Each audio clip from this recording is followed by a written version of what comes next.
Well, it would be a bit of an obvious one for Cannes, but it's something that we really believe in, and I think it is behind a lot of the growth of the festival and why so many people want to come, which is very simple, which is that creativity will drive your business. And I don't mean it will just drive your brand, it won't just drive your sales, but it will change the nature of your business and it will make your business more successful. More and more companies are realizing that, but that is the heart of what we believe, and that's why we curate the festival in the way that we do. So creativity drives business. We've got just over 40,000 entries this year, which is a record, and I must confess, I haven't looked at them all. I think it's probably safe to say that there is one piece of work that I think will do quite well, and I think that's the Like a Girl work from Leo Burnett and Procter & Gamble.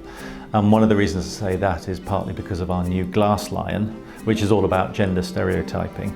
And if that wasn't somehow nestled in amongst the winners or shortlists for that particular line, I'd be very, very surprised. But beyond that, I'm afraid we'll have to wait and see what the juries say. Well, it's interesting because actually it was the PR industry really that pushed us into doing that ultimately. It was about 5 years ago. And the festival had already developed it moved from being just an advertising festival, because obviously historically it was for advertising agencies, broadly speaking, they were the ones that came. But as we developed the festival, more and more people were getting interested in what we were doing, and of course we added things like PR into the Lions as well.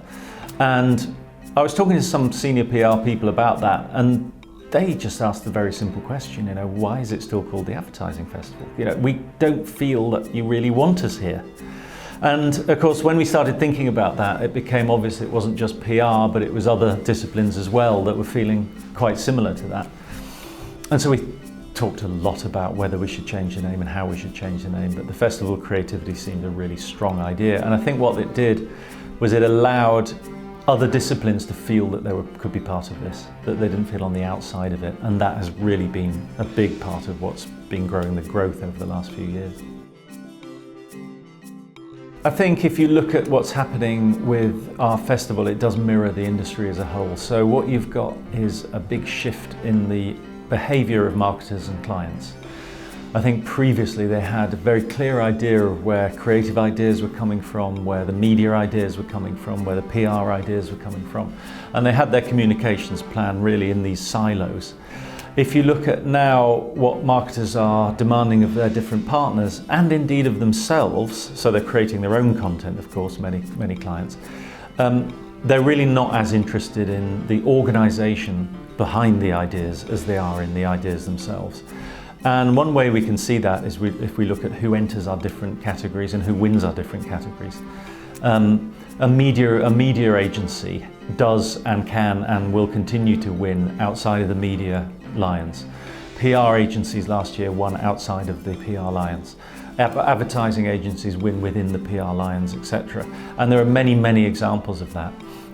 Clients working on their own and entering the lions with their own work is one of our biggest growth areas. So again, that's changing. And then you've got all the partnerships with the technology providers, the Twitters, the Facebook, the LinkedIn, the platforms. And so this big mashup, I think, is happening at Cannes. You can see it every year changing, and it's just a real indication of how the industry is changing as well.